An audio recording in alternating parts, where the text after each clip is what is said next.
दोस्तों नमस्कार, मैं ओम कुमार। आज हम लोग बात करेंगे 2023 में हुए सीटेट के एग्जाम का आंसर की कब आएगा। तो चलिए दोस्तों देखते हैं सीटेट का एग्जाम। सीटेट 2023 इसका एग्जाम जो है 28 दिसंबर 2022 से लेके 7 फरवरी 2023 तक हुआ है और ये सीबीटी मोड में मतलब कंप्यूटर बेस्ड एग्जाम हुआ है। दोस्तों देखेंगे तो ये एग्जाम जो है कई अलग अलग दिनों में कई शिफ्टों में एग्जाम हुए हैं। अब बात करते हैं इस एग्जाम का आंसर की कब आएगा। तो दोस्तों यहां देखेंगे कि सीबीएसई फाइनल आंसर की जारी करने से पहले एक प्रोविजनल आंसर की जारी करती है। प्रोविजनल आंसर की जारी तकरीबन एग्जाम के समाप्त होने के 7 दिनों के बाद जारी हो जाती है। एग्जाम आपका समाप्त हुआ था 7 फरवरी 2023 को, तो इससे अंदाजा ये लगाया जा सकता है कि इसका जो प्रोविजनल आंसर की है वो 14 से 15 फरवरी तक आ जाएंगे।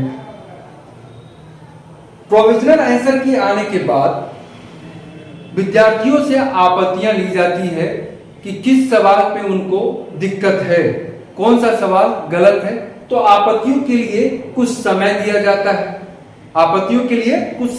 जाता है जो तकरीबन 15 से 20 दिनों का हो सकता है। 15 से 20 दिनों का हो सकता है।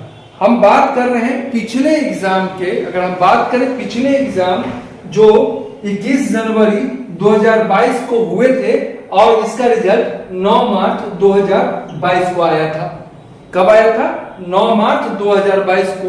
तो आप देखेंगे कि इसमें समय कितना लगा था, तो 45 दिनों का समय लगा था। तो इससे अंदाजा लगाया जा सकता है कि 2023 में जो सीटेट के एग्जाम हुए हैं उसमें भी तकरीबन 45 दिनों का समय लग सकता है। रिजल्ट आने में 45 दिनों का समय लग सकता है। तो ये कोई फिक्स पैटर्न नहीं है सीबीएसई का कि 45 दिन में ही आंसर की या रिजल्ट जारी करेगा। हम देखते हैं कि एग्जाम होने के बाद ये तकरीबन 7 दिनों के बाद आंसर की आ जाता है। वो आंसर की प्रोविजनल होता है जिसको औपबंधिक बोलते हैं या अस्थायी होता है आंसर की। अस्थायी आंसर की के बाद समय लगता है आपको 10 से 15 दिनों का आपत्ति दर्ज कराने के लिए। उसके बाद का जो समय होता है आपत्ति जब दर्ज हो जाती है विद्यार्थियों के द्वारा, तब समय होता है फाइनल आंसर की देने का। तो आप देखेंगे कि आपत्ति दर्ज होने के बाद तकरीबन 10 से 15 दिनों के बाद फाइनल आंसर की जारी कर दिया जाता है। ठीक है, तो हम इससे अंदाजा लगा सकते हैं पिछले रिकॉर्ड के हिसाब से कि इसमें भी 45 दिन रिजल्ट के लग जाएंगे और ये तकरीबन प्रोविजनल आंसर की आपका ये आ जाएगा 14 से 15 फरवरी को। एक चीज दोस्तों मैं यहां आपको बताना चाहूंगा कि ये नॉर्मलाइजेशन की बात हो रही है। ये क्या है? नॉर्मलाइजेशन की बात हो रही है तो जब आप नोटिफिकेशन देखेंगे सीटेट का सीबीएसई के द्वारा जो जारी किया गया था उसमें स्पेशल मेंशन है कि नॉर्मलाइजेशन किया जाएगा। ये क्यों किया जा रहा है? आप देखेंगे कि एग्जाम में काफी समय लग रहा है। कई दिनों में ये एग्जाम्स हो रहे हैं, कई दिनों में कई शिफ्टों में ये एग्जाम्स हो रहे हैं।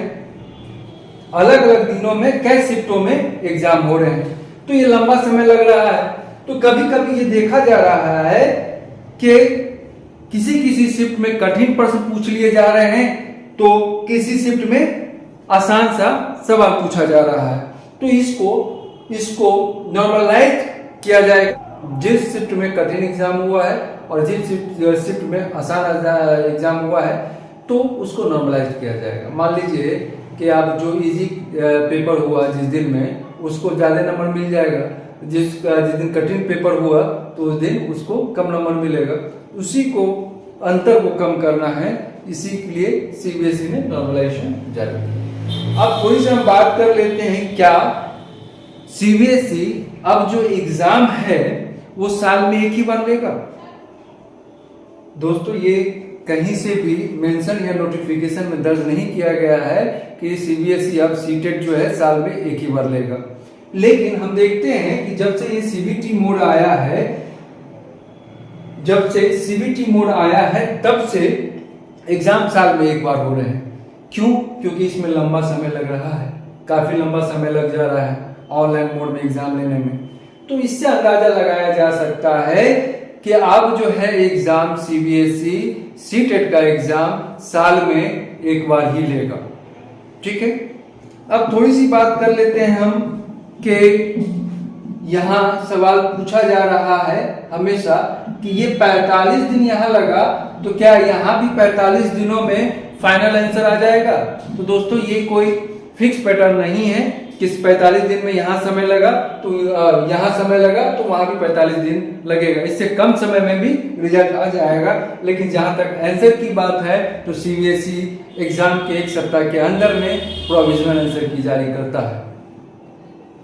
धन्यवाद।